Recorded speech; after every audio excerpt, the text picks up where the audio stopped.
and good evening. It's a pleasure to be here. I am here to ask for your support for Attorney General. I think I bring a very strong legal background to the job. I've been a lawyer for the past 24 years. Went to Yale College and Duke Law School. Worked for two large corporate firms, both in New York and in Hartford. Worked for the Aetna Law Department, served in the legislature for 6 years, and for the past 11 years it's been an honor to serve as your Secretary of the State, where I run a very, very large agency, supervised many lawyers, and given legal advice every day, a job not unlike the one that Dick Blumenthal does.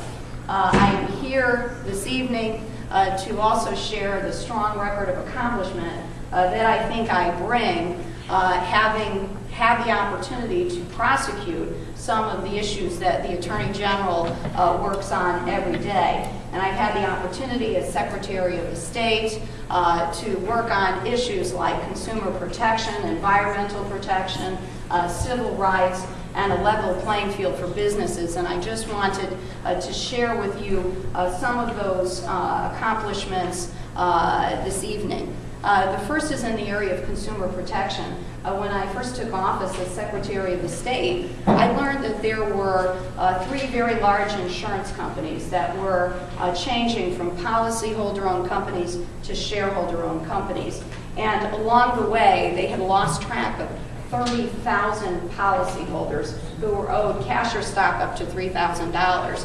And I thought, you know, we could use our centralized voter registration system to locate lost policyholders, and we were able to find 10,000 policyholders and get them their money back.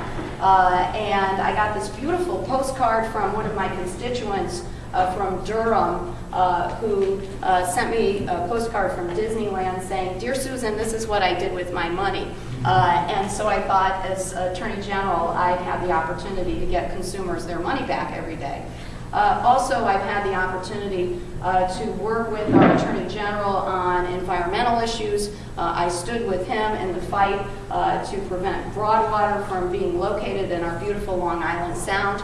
And it was actually my colleague, the Secretary of the State of New York, who made the decision to deny the permit to Broadwater to locate that plant in Long Island Sound and prevented its construction. So I was proud to do that. And also, when Governor Rell wanted to build a new National Guard facility, she chose a spot alongside the Connecticut River in my hometown of Middletown, in the Maromas area of Middletown, right next to the water, one of the last undeveloped places in my town.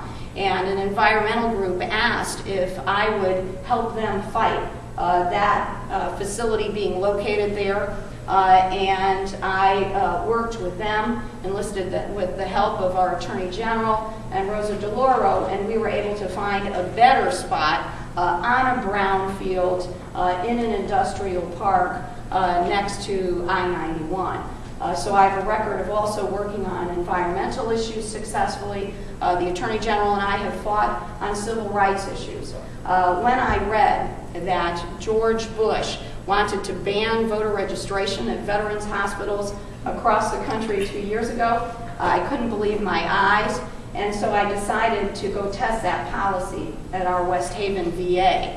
And I took our Attorney General with me. We literally knocked on the door of the Veterans Hospital and had it slammed in our faces. They refused to allow us to register veterans to vote, if you can believe it. And I got so outraged that I got my colleagues from around the country, Republican and Democratic secretaries, to join me in fighting it, and we were ultimately successful. The president reversed the policy because he couldn't possibly explain to the United States Senate why you would ban voter registration at veterans hospitals across the country. Finally, the Attorney General and I have had the opportunity to work on issues of small business and economic development.